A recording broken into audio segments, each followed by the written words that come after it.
Halo adik-adik, hari ini kita akan belajar bersama-sama untuk mata pelajaran tematik tema 1, subtema 2, pembelajaran yang kedua. Mari kita belajar bersama-sama. Udin dan teman-teman sangat kompak. Banyak kegiatan yang dilakukan bersama. Misalnya memperingati hari kemerdekaan.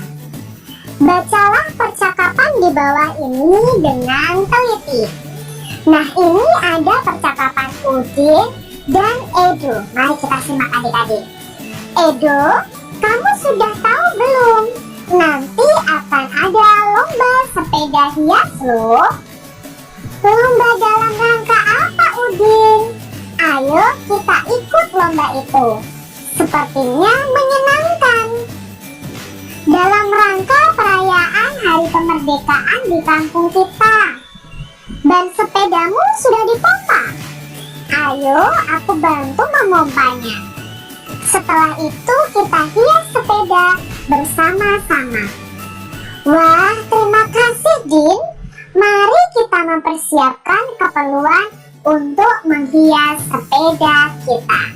Nah, itu percakapan antara Udin dan Edo yang akan mempersiapkan untuk mengikuti lomba menghias sepeda dalam rangka perayaan hari kemerdekaan. Dalam percakapan Udin dan Edo ini ada kalimat yang menunjukkan ajakan kepada orang lain. Nah, di pembelajaran 1 kemarin menjelaskan tentang kalimat ajakan. Kalimat ajakan biasanya ada kata ayo, ada kata mari.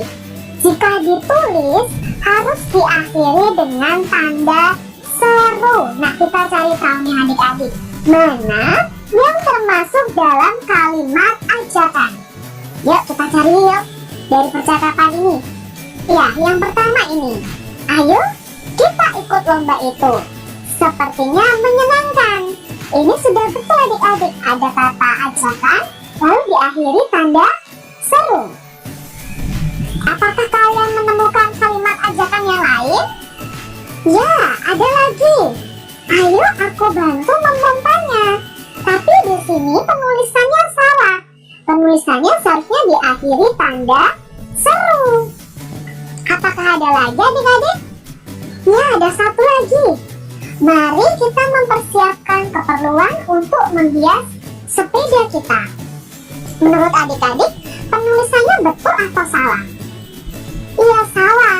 Karena tidak diakhiri tanda seru.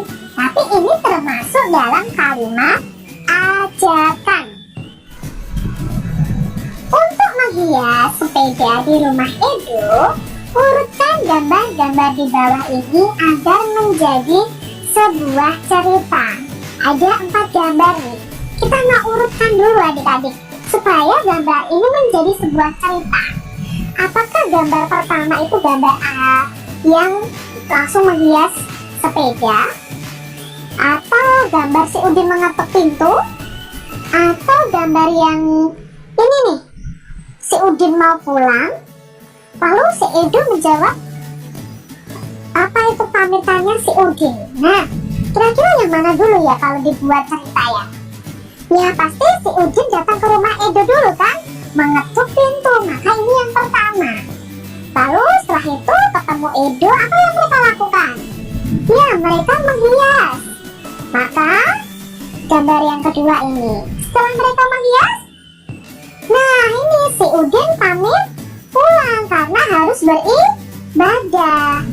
Dan si Edo mengizinkan untuk si Udin pulang dan melanjutkan menghiasnya esok hari.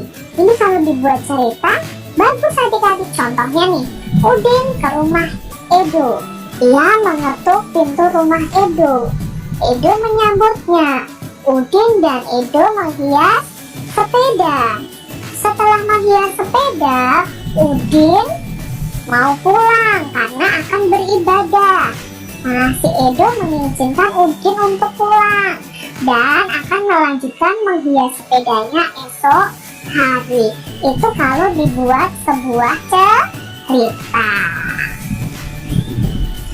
Nah, jawablah pertanyaan-pertanyaan di bawah ini dengan memperhatikan cerita gambar tadi, adik-adik.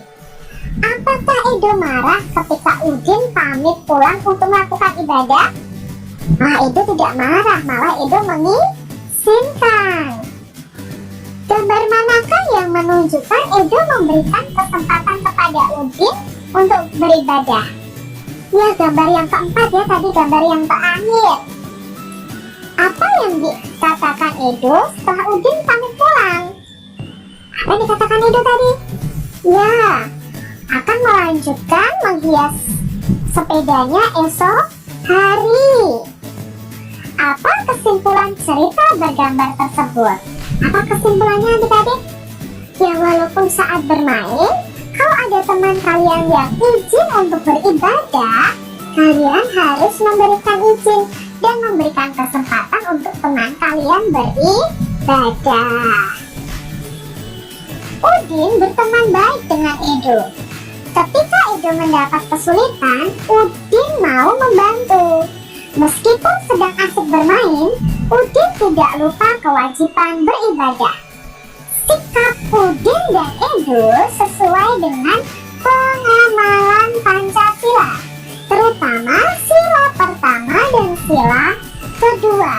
Sila pertama itu menunjukkan Udin tidak lupa kewajibannya beribadah. Kalau sila keduanya adalah sikap mereka yang selalu mau membantu. Nah, kalian masih ingat lambang ini? Garuda Pancasila adalah lambang negara Indonesia.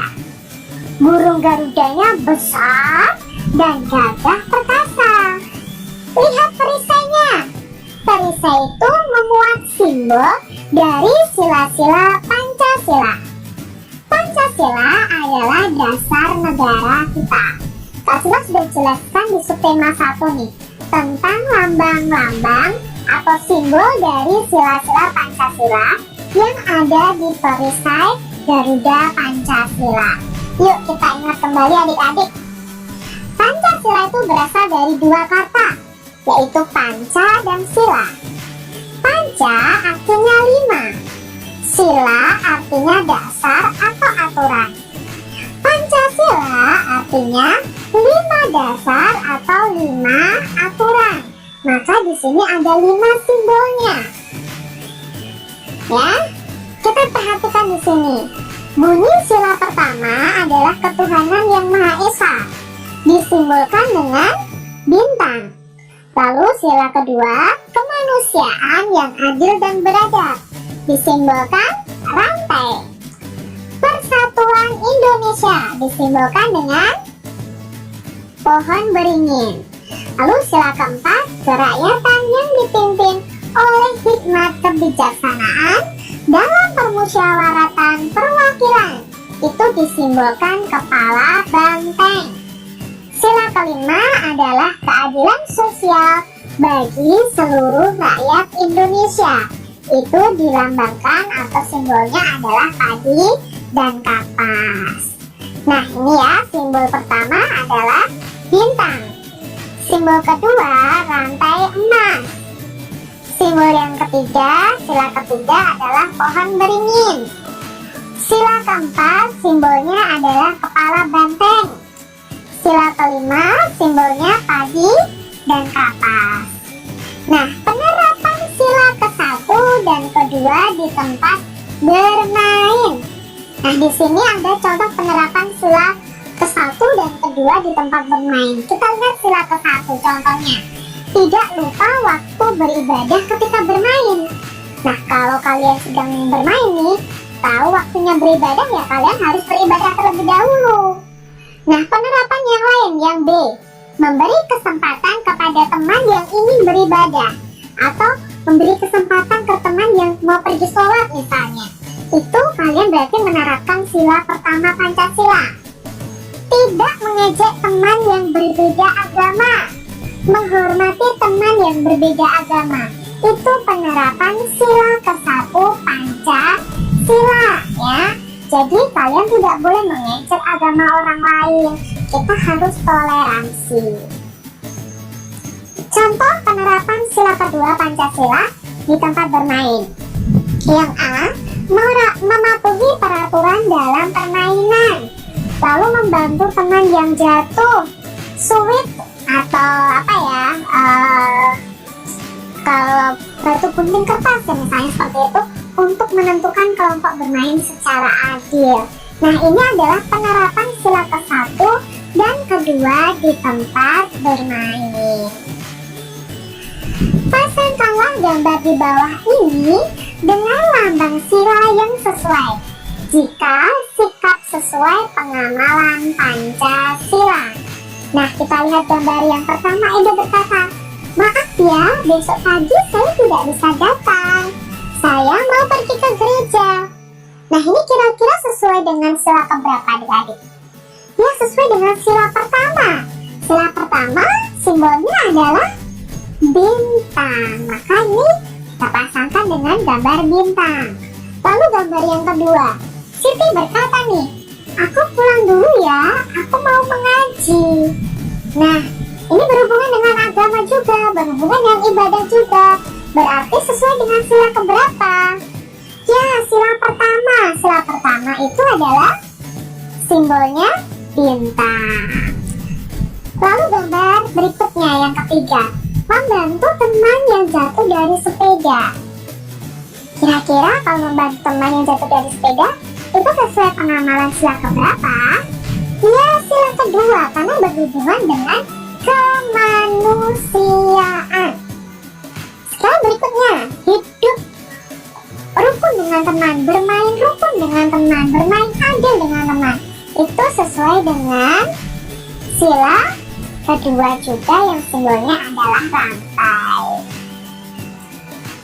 Demikian adik-adik untuk pelajaran kita di tema 1 subtema 2 pembelajaran